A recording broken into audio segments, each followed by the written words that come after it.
اللهم صل على سيدنا ومولانا محمد وعلى آلہ وصحبہ وبارک وسلم۔ حمد و صلات کے بعد سب سے پہلے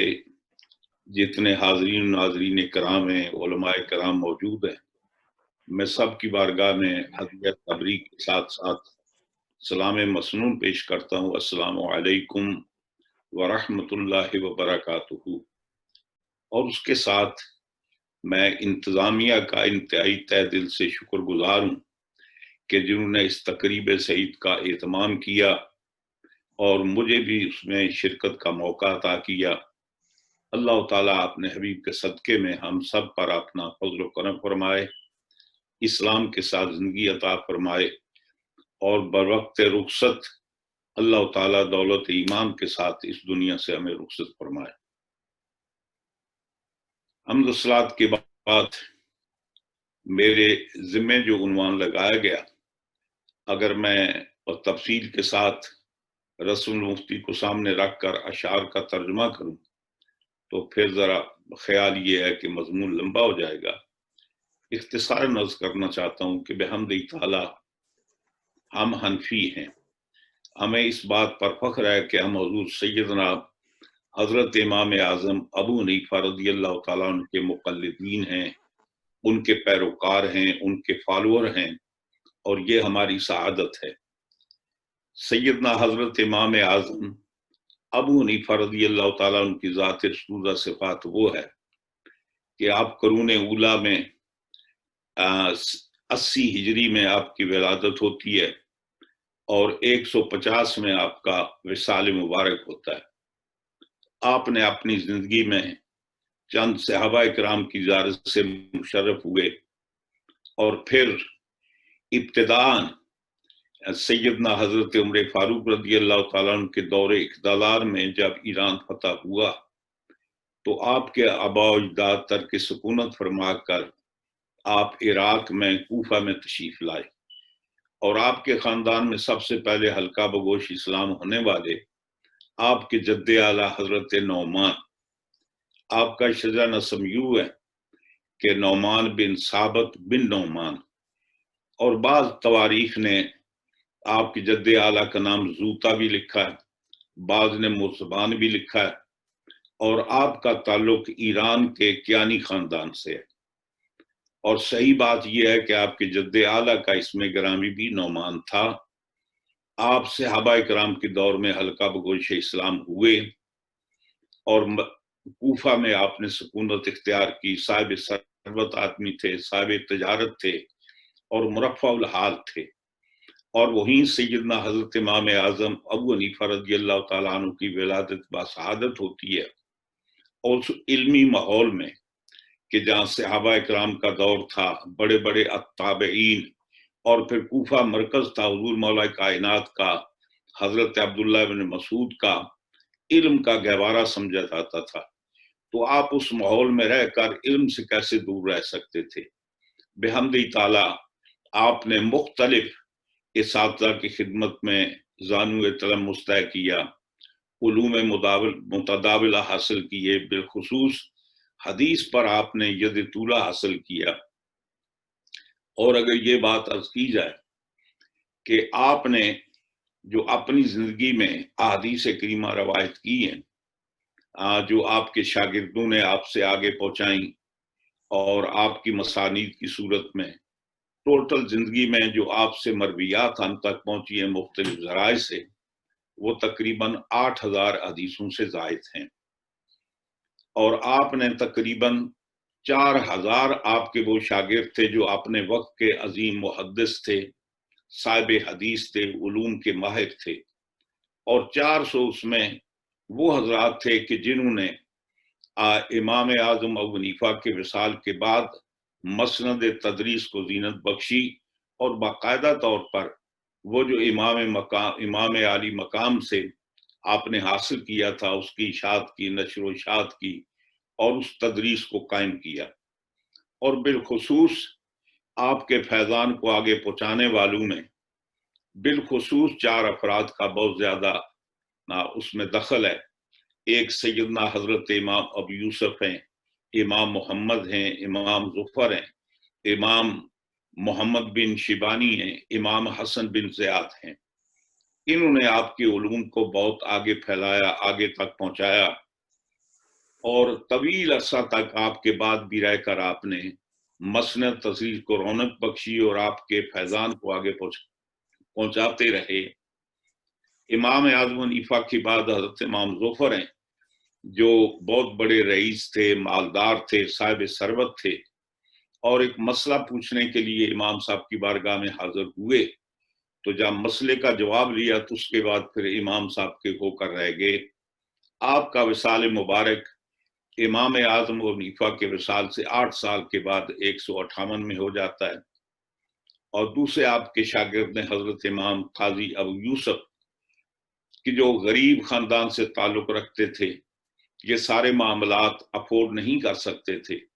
ان کی ذہانت کو دیکھ کر حضرت امام اعظم ابو حنیفہ رضی اللہ تعالیٰ عنہ نے ان کے پورے گھر کا خرچہ برداشت کرتے رہے اور ان کے اپنے پاس رکھ کر آپ نے پڑھایا، اور پھر قاضی القضات کے منصب پر پہنچے تو امام صاحب کے وصال کے بعد آپ کا وصال 182 میں ہوا، اور پھر آپ کے شاگرد امام محمد بن حسن شیبانی رضی اللہ تعالیٰ عنہ، آپ 14 برس کی عمر میں امام صاحب کی بارگاہ میں حاضر ہوتے ہیں۔ آپ کا سن ولادت ہے سن 132 اور آپ کا سن وصال ہے تقریباً 189۔ 14 برس کی عمر میں امام پاک کی بارگاہ میں حاضر ہوتے ہیں، ایک مسئلہ پوچھا، اس مسئلے کے بعد پھر امام صاحب ہی ہو کر رہ گئے، یہ خواہش کا اظہار کیا کہ میں آپ کی درسگاہ میں شریک ہو کر علم حاصل کرنا چاہتا ہوں۔ امام صاحب نے ارشاد فرمایا کہ ظاہر ہے کہ ہماری جو درسگاہ ہے اس میں یہ ہے کہ سب سے پہلے آپ کو قرآن کا حافظ ہونا چاہیے، کلام پاک کو حفظ کریں اور پھر میرے پاس آپ تشریف لائیں۔ ہفتے کے بعد اپنے والد گرامی کو لے کر امام پاک کی بارگاہ میں حاضر ہوتے ہیں، تو فرمایا میں نے تو یہ کہا تھا کہ قرآن حفظ کرنے کے بعد آپ نے فرمایا حضور میں نے ایک ہفتے میں حفظ کر لیا ہے۔ اس کے بعد پھر 4 سال آپ امام عالی مقام کی بارگاہ میں آپ ان کے زیر سایہ رہے، سلسلہ تلمذ میں رہے اور ان سے فیضان حاصل کیا، اور 4 برس نے امام پاک کی بارگاہ میں آپ رہے۔ اس کے بعد امام اعظم حنیفہ رضی اللہ تعالیٰ عنہ کا وصال ہو گیا، پھر آپ نے اسی طریقے کو حضرت قاضی ابو یوسف رحمۃ اللہ علیہ کی درسگاہ میں آپ موجود رہے، ان سے فیض حاصل کرتے رہے۔ پھر مدینہ کی بہت بڑی درسگاہ کے جس کے سیدنا حضرت امام مالک بن انس رضی اللہ تعالیٰ عنہ انچارج تھے، پھر علمی ذوق آپ کو کشاں کشاں مدینہ میں لے گیا۔ کچھ عرصہ حضرت امام مالک رضی اللہ تعالیٰ عنہ کی خدمت پر رہ کر اصول علم حاصل کیا، پھر آپ واپس تشریف لائے۔ واپس تشریف لانے کے بعد جو آپ نے حضرت امام اعظم ابو حنیفہ سے علم حاصل کیا تھا، حضرت قاضی امام ابو یوسف سے علم حاصل کیا تھا، حضرت امام مالک سے علم حاصل کیا تھا، تو آپ نے خیال کیا یہ ذخیرہ میرے سینے تک موجود نہیں رہنا چاہیے، بلکہ اس ذخیرے کو آگے آنے والی نسلوں تک، قوم تک پہنچانا چاہیے۔ چنانچہ پھر آپ نے اپنی زندگی میں تقریباً 20 سے زیادہ کتابیں تحریر فرمائیں، اور کچھ کتابیں وہ ہیں کہ جن کو ہم ظاہر روایت بھی کہتے ہیں اور ان کو اصول بھی کہتے ہیں۔ سب سے پہلے جو آپ نے کتاب تصنیف فرمائی جس کے اندر حضرت امام اعظم حنیفہ کی روایات کو لیا، امام ابو یوسف کی روایات کو لیا اور کچھ اس کے اندر اضافہ کیا، مبسوط طرز کی ایک وسیع تقریباً 6 جلدوں کے اوپر مشتمل آپ نے مبسوط تحریر فرمائی۔ اس کے تعریف فرمانے کے بعد پھر کچھ مزید مسائل پیش آئے، تو اس کے بعد پھر آپ نے زیادات کو تصنیف کیا۔ اس کے بعد جو مسائل پیش آئے ان کے جواب آپ نے فراہم کیے، اور اس کے بعد پھر آپ نے یہ کیا کہ حضرت امام اعظم ابو حنیفہ رضی اللہ تعالیٰ کی روایت سے آپ نے سیر صغیر آپ نے تصنیف فرمائی، پھر آپ نے سیر کبیر تعریف فرمائی، پھر آپ نے جامع صغیر تعریف فرمائی، جامع کبیر تعریف فرمائی، اور آخر میں آپ نے سیر کبیر تعریف فرمائی۔ اب اس میں اصول کی بات یہ ہے کہ مبسوط کو اصل بھی کہا جاتا ہے، اور کبھی کبھی یہ ہماری فقہ کتابوں کا آتا ہے ہاکذا فی الاصل، یعنی یہی مسئلہ اصل کے اندر موجود ہے، اس سے مراد مبسوط ہے۔ اور کہیں یہ ہوتا ہے کہ ہاکذا فی الاصول، اسی طرح کا مسئلہ اصول میں ہے، اور اصول سے مراد وہ آپ کی 6 کتابیں ہیں، مبسوط ہے، زیادات ہے، اور جامع صغیر ہے، جامع کبیر ہے، سیر صغیر ہے، اور سیر کبیر ہے۔ یہ 6 کتابیں، اور یہ وہ 6 کتابیں وہ ہیں جو تواتر کے ساتھ آپ سے منتقل ہوئی ہیں، شہرت کے حد تک منتقل ہوئی ہیں، اور بڑے ثقہ آپ کے ساتھیوں نے اس کو آگے پہنچایا، اور ان کو ظاہر روایت کے نام سے بھی تعبیر کیا جاتا ہے۔ یہاں ایک بات عرض کر دوں کہ ظاہر روایت، یہ جو اس کی ترکیب ہے، یہ اس کی ترکیب تو اضافی ہے، لیکن اصل میں یہ ترکیب اضافی نہیں، ترکیب منقلب ہے، یہ تعریف توصیفی ہے۔ کبھی کبھی ایسے ہوتا ہے کہ عربی کے اندر، ہر زبان کے اندر ایسا دستور موجود ہے، اصول موجود ہے، جن کے اندر تاریخ یعنی ترکیب منقلب بھی ہوتی ہے۔ تو ظاہر روایت میں ظاہر مضاف ہے، روایت مضاف الیہ ہے، لیکن حقیقتاً اصل بنتا ہے کہ الروایت ظاہرات، یہ صفت معنوی طور پر صفت موصوف کی ترکیب ہے۔ جیسے ہمارے ہاں عربی زبان کے اندر، فارسی زبان کے اندر بے شمار ایسے قواعد ہیں جو عام طور پہ لوگوں کو سمجھنے میں دشواری پیش ہوتی ہے۔ مثال کے طور پہ ہمارے ہاں اکثر لوگوں کے نام رکھے جاتے ہیں، کسی کا نام ہوتا ہے عابد حسین، کسی کا نام ہوتا ہے ساجد حسین۔ ظاہر ہے کہ جب ترکیب کو دیکھیں تو ترکیب اضافی ہے۔ اب اضافت کے معنی ساجد کی نسبت اضافت حسین کی طرف کرنا، عابد کی نسبت حسین کی طرف کرنا، صراحتاً اس کے اندر شرکیہ معنی پائے جاتے ہیں، تو اس کو ترکیب منقلب کہتے ہیں۔ معنی یہ ہے کہ حسین عابد، حسین ساجد۔ اسی طریقے سے فارسی میں بے شمار مثالیں موجود ہیں، عربی کے اندر بھی اس طرح کی بے شمار مثالیں موجود ہیں۔ جیسے حضور کی تعریف میں ہم کہتے ہیں جمیل الشیم۔ اب ظاہر بات ہے کہ ظاہری طور پر یہ ترکیب تو اضافی ہے، لیکن اصل میں یہ ترکیب توصیفی ہے، یعنی صفت موصوف ہے۔ تو اسی طریقے سے ظاہر روایت، اصل میں تو نظر یہ آتا ہے کہ یہ ترکیب اضافی ہے، لیکن ترکیب توصیفی ہے۔ یہ وہ 6 کتابیں جو تواتر کے ساتھ آپ سے منتقل ہوئی ہیں، اور اگر تواتر نہیں، کم از کم شہرت کا درجہ ان کو حاصل ہے، اور آپ کی ساری تصانیف پر ان کو تفوق اور ان کو تقدم حاصل ہے۔ اور ان کی موجودگی میں جو روایت، جو مسئلہ ظاہر روایت کے اندر موجود ہو، اس کی موجودگی میں آپ ہی کی دیگر کتابوں پر فتویٰ نہیں دیا جائے گا، بلکہ انہی کتابوں پر فتویٰ دیا جائے گا۔ پھر اس کے بعد آپ نے اور بے شمار کتابیں تحریر فرمائی ہیں، اسی پر انحصار نہیں، بلکہ آپ نے سیدنا حضرت امام اعظم حضرت امام مالک رضی اللہ تعالیٰ عنہ سے جو علم حاصل کیا، اس کے بعد پھر آپ نے 2 جلدوں کے اندر کتاب موجود تحریر فرمائی الموطا امام محمد، یعنی وہ روایات جو امام مالک سے آپ نے روایت کی اس کے اندر لکھی ہیں۔ اور کمال اس کے اندر یہ ہے کہ آپ نے روایت لکھنے کے بعد آپ فرماتے ہیں ہاکذا یقول ابو حنیفہ، یعنی اس کے بعد تائید کرتے ہیں کہ حضرت امام اعظم حنیفہ کا نظریہ بھی یہی ہے، اور اگر کہیں موافقت نہیں ہو سکتی، اس کے بعد پھر آپ نے طرق صحیحہ کے ساتھ کئی روایات جو اس کے اگینسٹ آتی ہیں، وہ مذہب حنفیہ کی تائید کے اندر آپ نے تحریر فرمائی ہیں۔ اور میں یہ خیال کرتا ہوں علماء کا مجمع ہے، آپ صاحب علم و دانش ہیں۔ کسی زمانے میں یہ تھا کہ ہمارے یہاں جب درس نظامی کے اندر کتابیں پڑھائی جاتی، تو کسی دور میں جہاں سیاستہ کی کتابیں درس حدیث کے اندر شامل تھی، وہاں موطا امام مالک بھی اس کے اندر شامل تھا۔ اور پھر ہم نے بر صغیر کے اندر دیکھا حضرت شاہ عبدالحق معتز دہلوی رحمۃ اللہ علیہ، دیگر حضرات،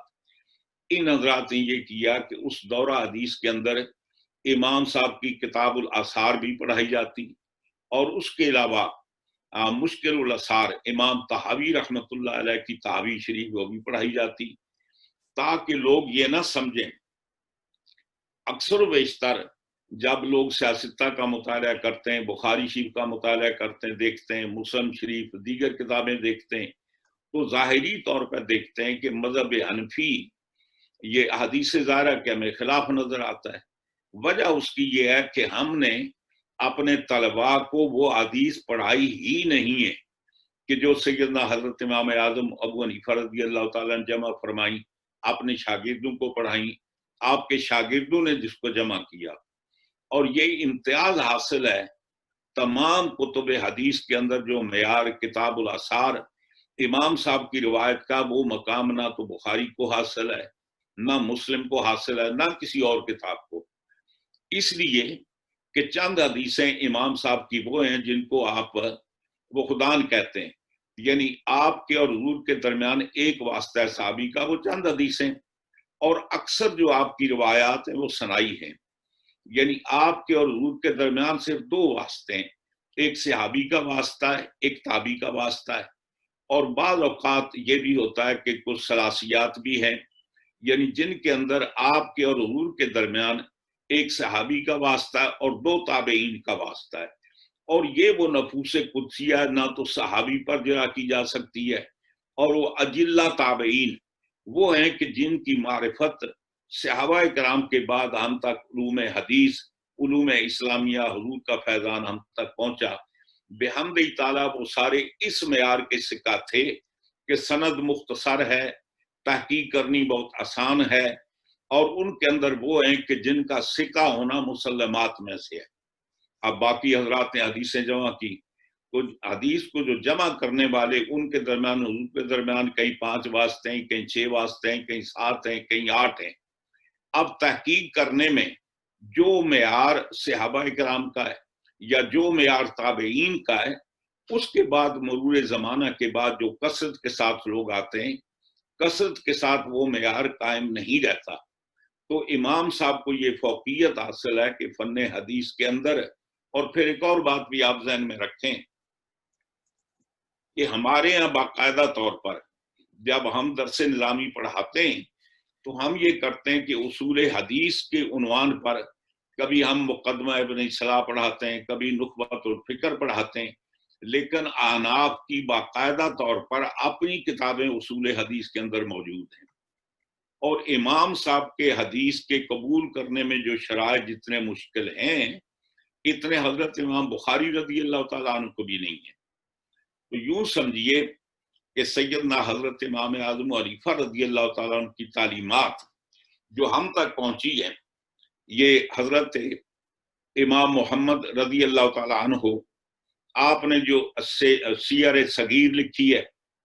اس کے اندر آپ نے جو روایات لکھی وہ حضرت امام اعظم ابو حنیفہ رضی اللہ تعالیٰ عنہ کی روایات کو درج کیا ہے، اور اسی طریقے سے آپ نے جو جامع صغیر لکھی ہے اس کے اندر آپ نے وہ روایات جمع کی جو آپ کے دوسرے استاد حضرت امام یوسف کی معرفت آپ تک پہنچی، اور یہ سیدنا حضرت امام ابو یوسف رحمت اللہ علیہ کے حکم پر آپ نے کتاب تحریر فرمائی، اور ساتھ یہ حکم دیا کہ آپ ایسے کرنا کہ روایت میں میرا نام یعقوب درج کرنا، ابو یوسف نہیں کہنا۔ اس کی وجہ یہ ہے کہ اس دور میں حقیقی نام کی بنسبت کنیت کا اظہار کرنا یہ زیادہ اہمیت اور زیادہ قابل فخر بات ہوتی تھی۔ تو یہ آپ کے عجز کا مقام ہے کہ اپنے شاگرد سے کہا کہ میری روایات کو درج کرتے ہوئے میری کنیت کا ذکر نہیں کرنا بلکہ یعقوب کہنا۔ چنانچہ آپ نے لکھ کر آپ نے استاد کی بارگاہ میں ان کتابوں کو پیش کیا، اور حضرت امام ابو یوسف رضی اللہ تعالیٰ عنہ ہمیشہ اس کتاب کو اپنے پاس رکھتے۔ اسی طریقے سے کچھ کتابیں جو آپ نے تحریر فرمائیں وہ حضرت امام اعظم حنیفہ کی مرویات سے، اور اس میں ایک اور بات کا بھی خیال رکھنا چاہیے کہ سب سے پہلے جو آپ نے کتاب لکھی وہ مبسوط ہے. اب مبسوط کے بعد آپ نے کتاب لکھی زیادات. اب بہت سارے کچھ ایسے مسائل ہیں کہ جن کے اندر زیادات میں اور مبسوط کے اندر اختلاف موجود ہے. تو وہاں علماء کرام ارشاد فرماتے ہیں کہ چونکہ پہلی کتاب آپ کی مبسوط ہے، اس کے بعد آپ نے زیادات لکھی ہے، اب جو زیادات کے اندر مسئلہ ہے اس کو ترجیح ہوگی، اس لیے کہ یہ سمجھا جائے گا کہ آپ نے پہلی بات سے رجوع کر لیا. اور یوں ہی جس ترتیب سے آپ کی تصانیف ہیں اسی ترتیب سے بعد والی کتاب کو پہلی کتاب پر فتویٰ دیتے ہوئے مسائل اخذ کرنے میں ان کو تقدم اور تفوق حاصل ہے. اور سب سے آخری جو آپ کی کتاب ہے وہ مطلب سیر کبیر جامع کبیر ہے، اس کی حیثیت یا سیر کبیر ہے، سیر کبیر، اس کی اہمیت ان ساری کتابوں پر فوقیت رکھتی ہے. پھر اس کے علاوہ یہی اتفاقی آپ نے اور بہت ساری کتابیں لکھی، 5-6 جلدوں کے اوپر مشتمل ہے آپ کی کتاب الحجۃ علی المدینہ. آپ مدینہ پاک میں امام مالک کے شاگرد رہے، ان کے پاس پڑھتے رہے اور بہت سارے مسائل میں آپ نے ان سے اختلاف بھی کیا اور امام اعظم حنیفہ کے مذہب کو ترجیح دی. اور جن مسائل پر اعتراض تھا وہ آپ نے باقاعدہ 6 جلدوں میں کتاب لکھی الحجۃ علی المدینہ، یعنی اہل مدینہ کی روایات کو مرجوع قرار دیا اور امام صاحب کے قول کو راجح قرار دیا. اور اسی طریقے سے پھر آپ نے امام صاحب کی مرویات، جو امام صاحب کے ذریعے آپ کو کتاب الاثار کی صورت میں حدیث بھی آپ نے روایت کی. اور پھر ایک دور وہ بھی آیا کہ حضرت امام ابو یوسف کے کہنے پر آپ نے رقہ کے قاضی ہونے کا منصب آپ نے قبول کیا. اور پھر یہ کیا کہ اس حالت میں جو آپ نے کتاب لکھی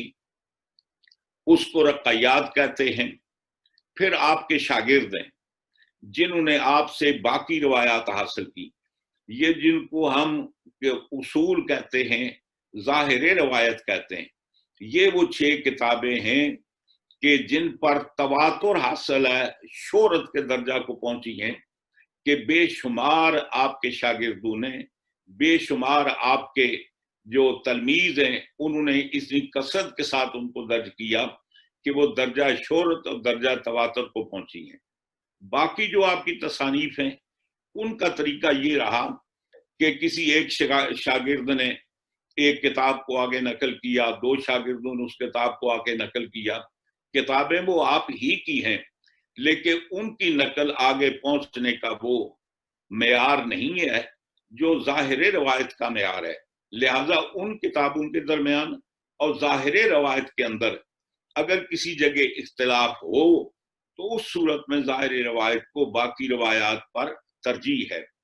اور پھر آپ کی کتابوں کی بے شمار لوگوں نے شروعات لکھی ہیں، بالخصوص آپ کی کتاب ہے مبسوط، تقریباً 8 بڑے بڑے فقہا نے اس کی شروع لکھی ہے.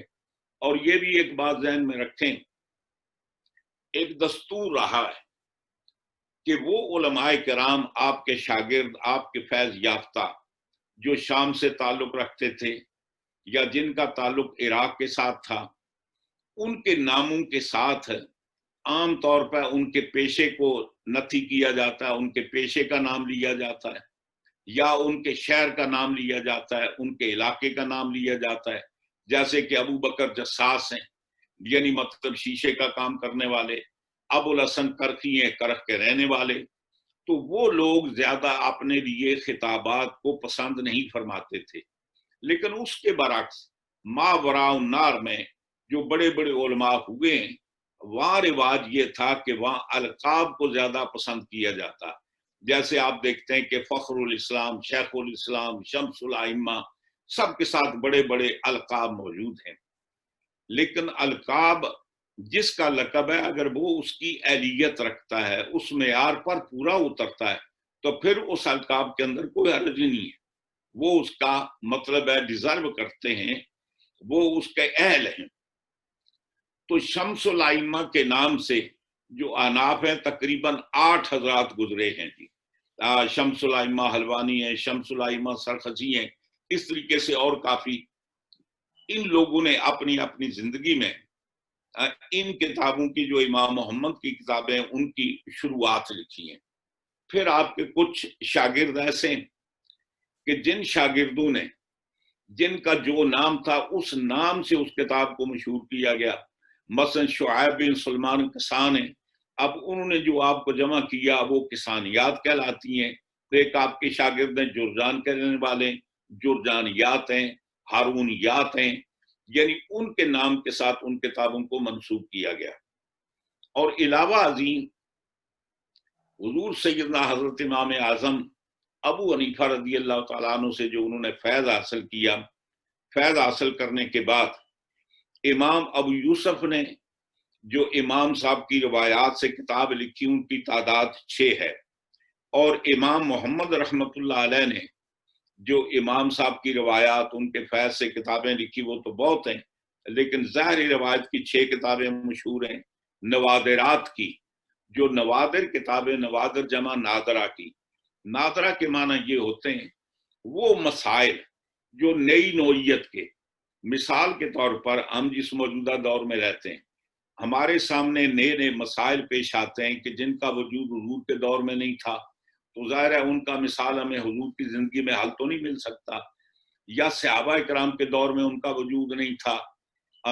مجتہدین کے دور میں ان کا وجود نہیں تھا، وہ بعد میں مارد وجود میں نادر قسم کے مسائل جن کا پہلے سے جواب موجود نہیں تھا، پھر ان پر انہوں نے یہ کیا کہ امام نے جو اصول متعین کیا تھا، یعنی اجتہاد کا جو اصول متعین کیا، اس اصول کے اندر رہ کر انہوں نے فروع کے طور پر وہ مسائل مستنبط کیے، وہ کتابیں نوادرات کے ساتھ مشہور ہیں۔ اور پھر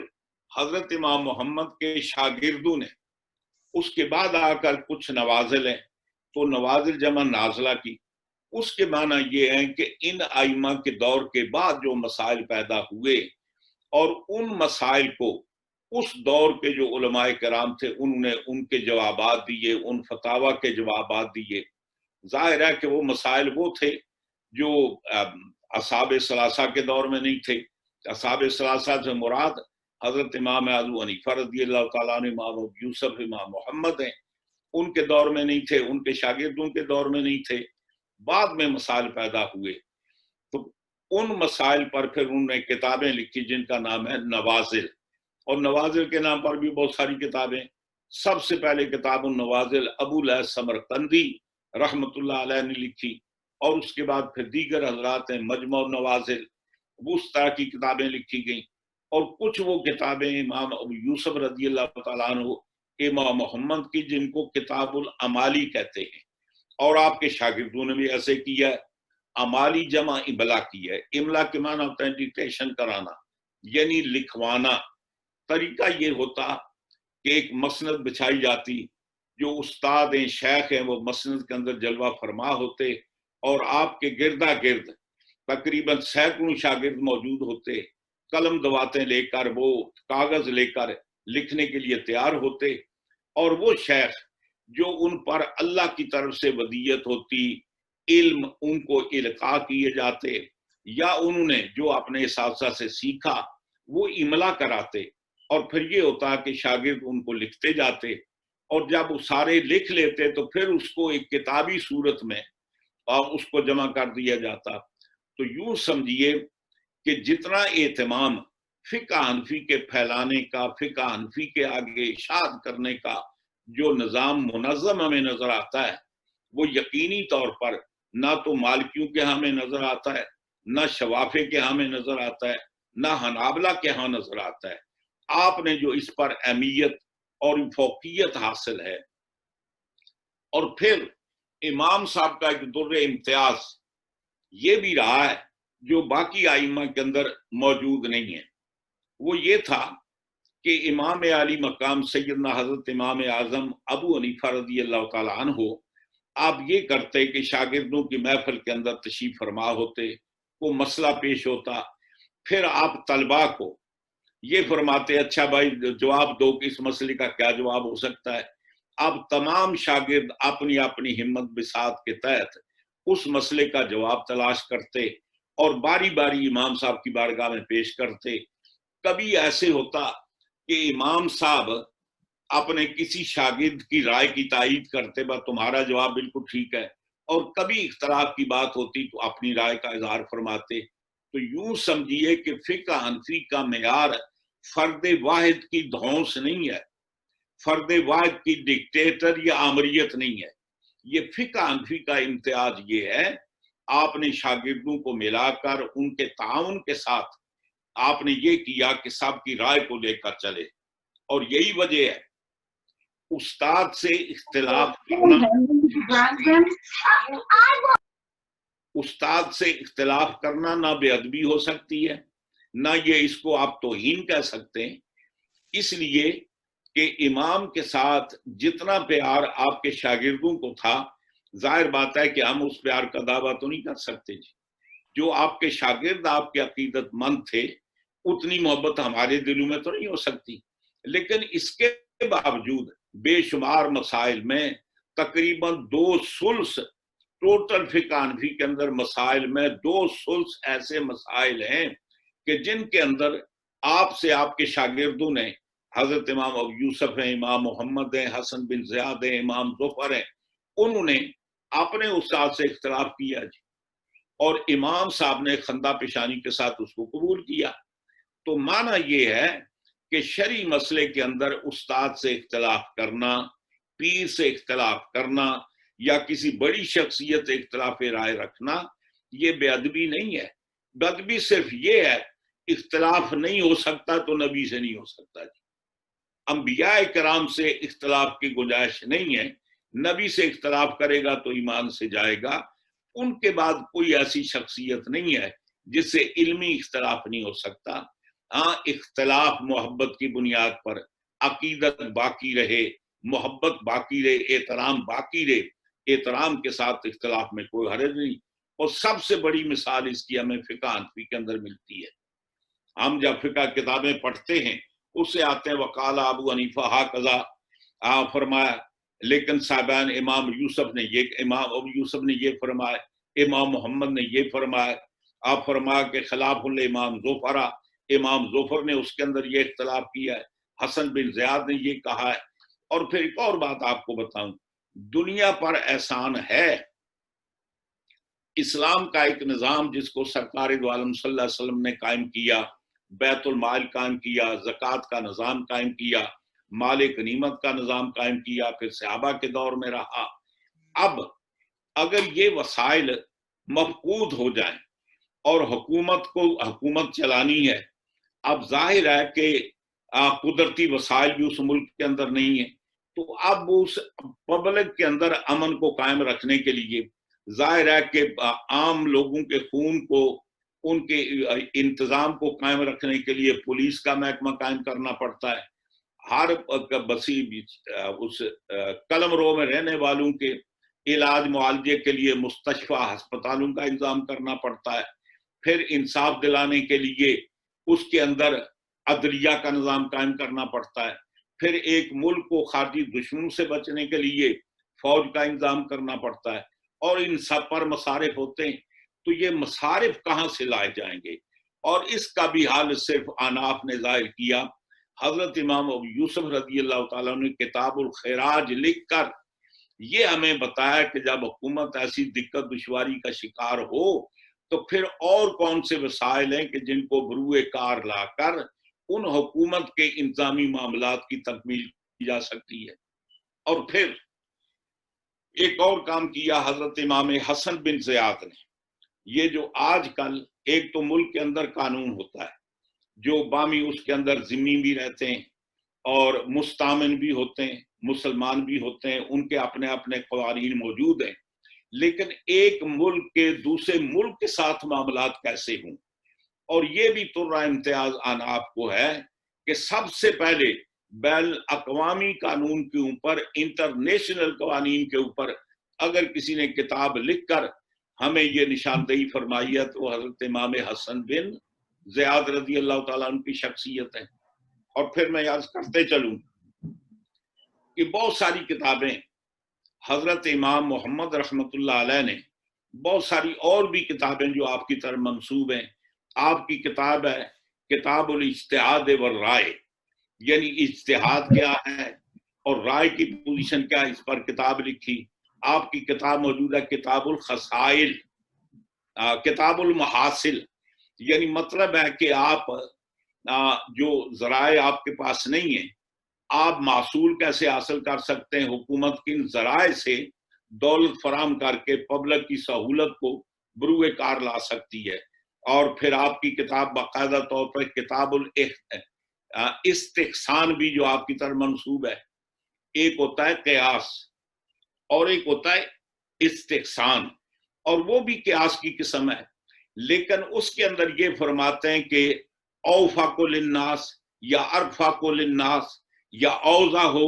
یعنی وہ ہوتا ہے کہ جس کے اندر زیادہ پبلک کی بھلائی ہوتی ہے، ان کی زیادہ سہولت کو مد نظر رکھا جاتا ہے. تو مستقل آپ نے کتاب لکھی کتاب الاستحسان.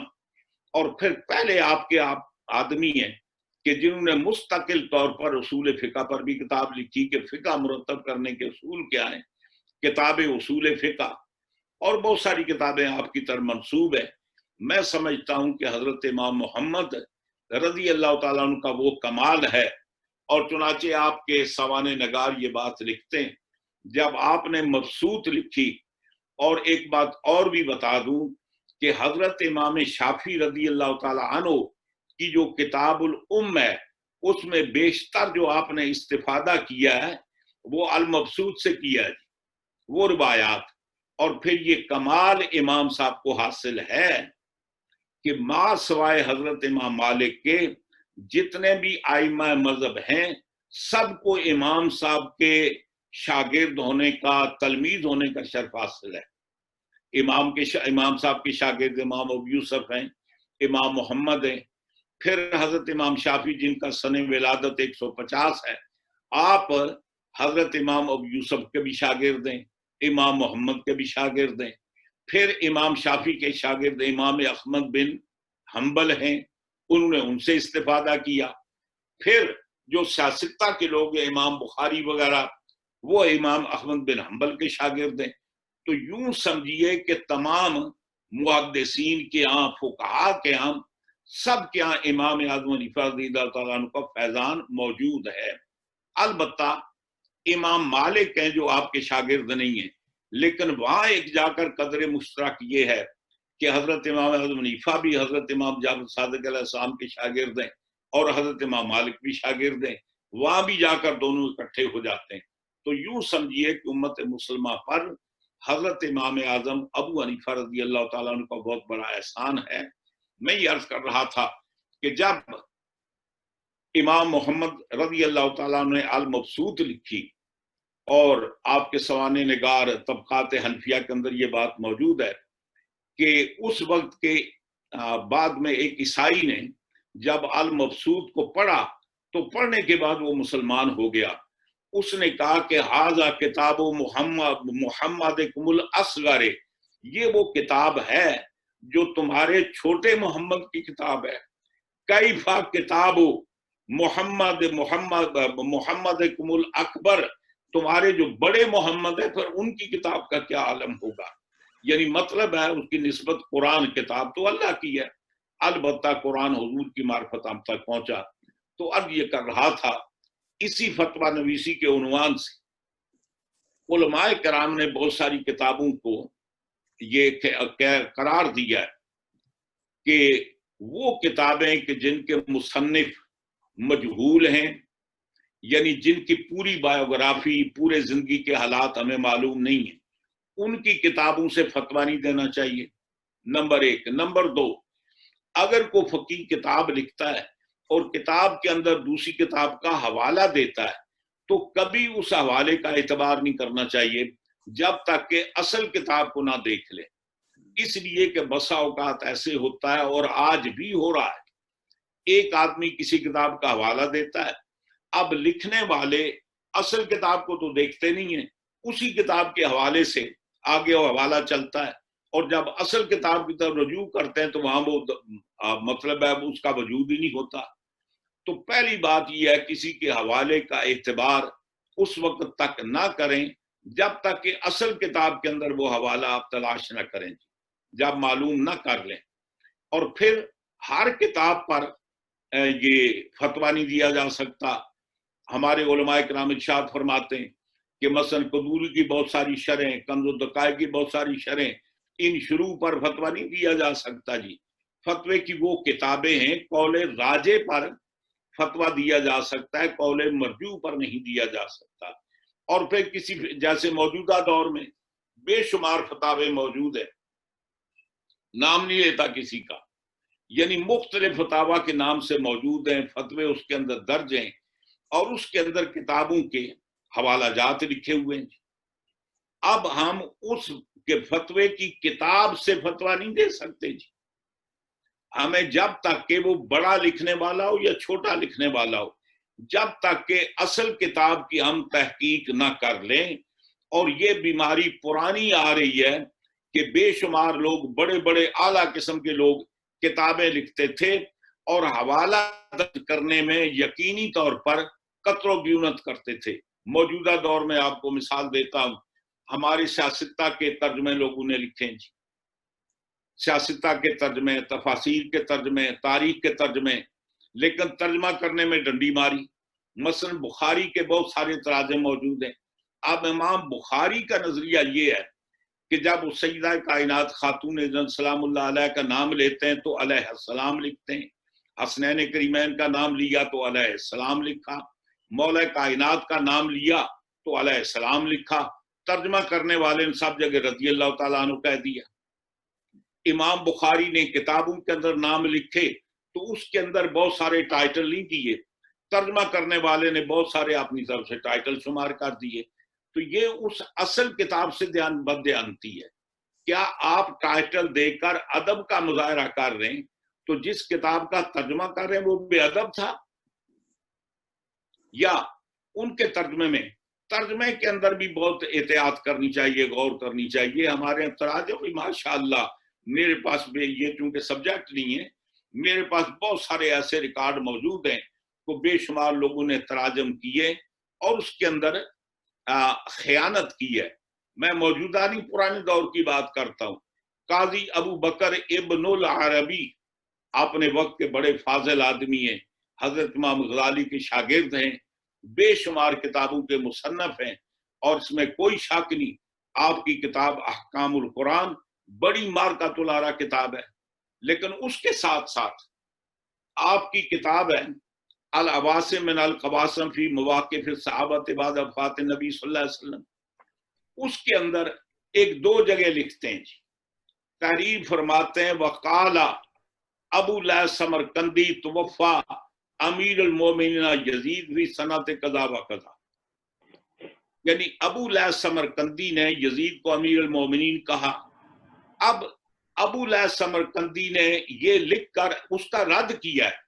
اور انہوں نے بطور حوالے کا درج کر دیا۔ امام غزالی کی طرف بات بڑی مشہور غلط کی جاتی ہے،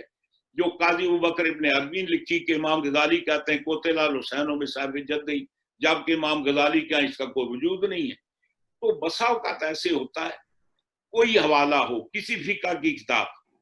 مثال کے طور پر آپ بہار شریعت ہے، اس پر دیکھ کر فتویٰ آپ دینا چاہتے ہیں، یقینی طور پر حضرت صدر الشریعہ کا بہت بڑا اعلیٰ مقام ہے، آپ نے ہر یعنی مسئلے کے ساتھ کتاب کا حوالہ دیا ہے، لیکن آپ یا تو بہار شریعت کا حوالہ دیں کہ انہوں نے لکھا ہے، اور اگر پڑھیں بہار شریعت میں حوالہ عالمگیر کا دیں تو جب تک عالمگیر کے اندر آپ یہ چیک نہ کر لیں حوالہ نہیں دینا چاہیے۔ موجودہ دور کے فتاوی جاتے ان کی بھی حیثیت یہ ہے، اس لیے فرماتے ہیں کہ دوسرے کے کہنے پر اعتماد کر کے فتویٰ دینا، مسائل بتانا یہ درست نہیں ہے جب تک اصل کتاب کے اندر آپ تحقیق کر کے یہ معلوم نہ کر لیں کہ واقعتاً وہ کتاب اس کے اندر موجود ہے یا نہیں۔ تو بحمدہ تعالیٰ ہمارے علماء نے بے شمار اس کے اندر یہ باتیں لکھی ہیں کہ آپ فتویٰ کس پر دے سکتے ہیں، فتوے کا معیار کیا ہے۔ ہر کتاب، ہر مارکیٹ میں آنے والی کتاب فتاوے کے نام پر فتوے نہیں دیے جا سکتے۔ ہر فقہ کی کتاب جو مسائل میں لکھی گئی، مثلا لکھتے ہیں کہ یہ